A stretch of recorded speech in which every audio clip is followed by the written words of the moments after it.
Hey, in this video, you learn how to disable add friend button on your Facebook account in 2021. It's a very simple tutorial, and maybe you don't get weird friend requests from people you do not know. Here's how you do it.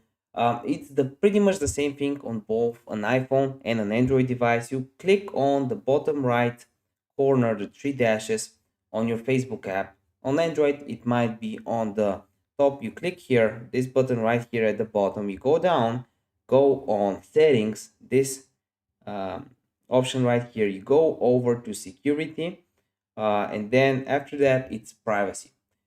In the privacy tab, you have an option called privacy settings. You want to make sure you click on it, and there you have a bunch of options. You want to go all the way down below, and there you can read about how other people can find about your channel or your Facebook account. Who can send you friend requests? You want to switch it to friends of friends, and you'll be all good. If this video helped you out, give it a like. See you in the next video.